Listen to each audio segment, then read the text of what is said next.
So kanina tinanggal ko yung kanyang 4 pin. Ito, yan.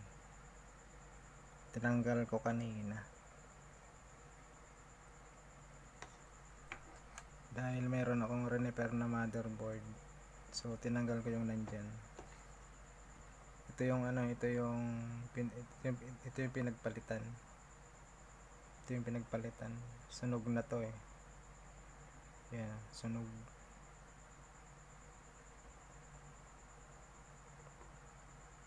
Ito yan, dito yan.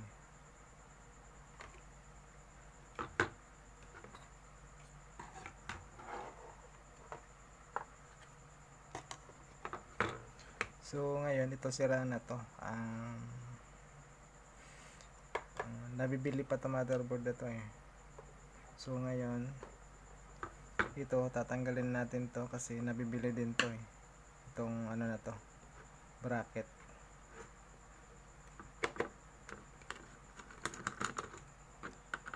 Nabibili din to ng 100 yung pares na yan. Minsan binibigay na lang to.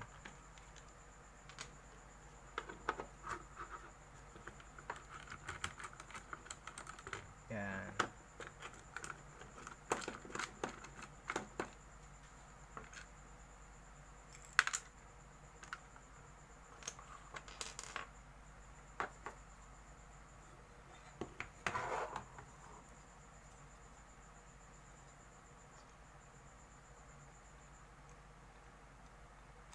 Para hindi mawala yung yung tornilyo.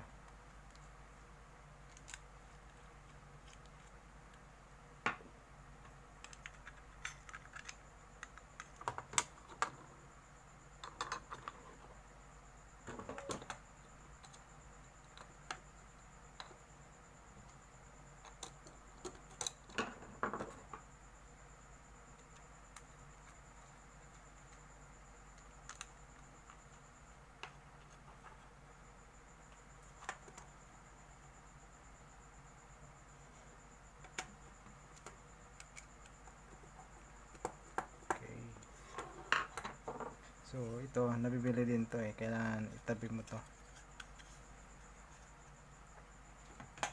So ito defective na to, sira na to. So ang gagawin mo dito, dahil yung nandito pinagpalit ko na. So bali yung mayroon akong ni-repair, yun dito, yun ang pinalit ko. Ito yung pinagpalitan. So yung customer siningil ko ng 150. Nagpalit lang nito. Mahirap din tanggalin, napakahirap tanggalin nung nandyan pag wala kang soldacon. So ginamit ko lang panghinang. Yan, okay.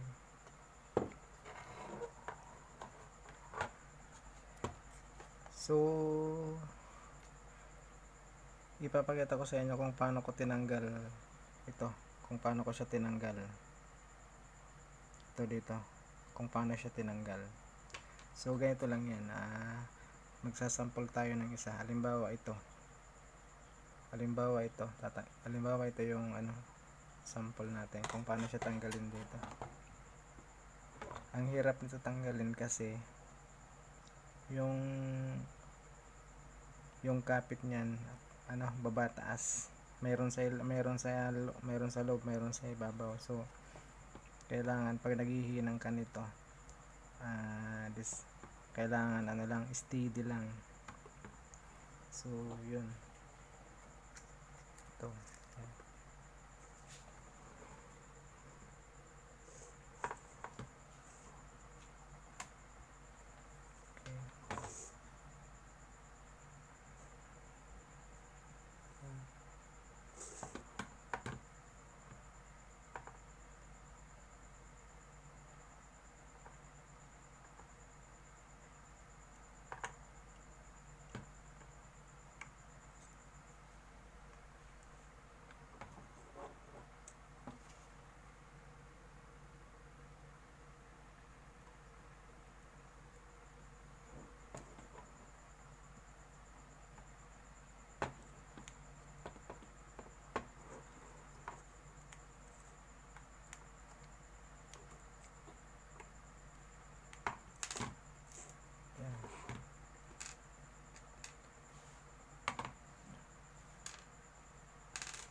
So ito capacitor na to ano,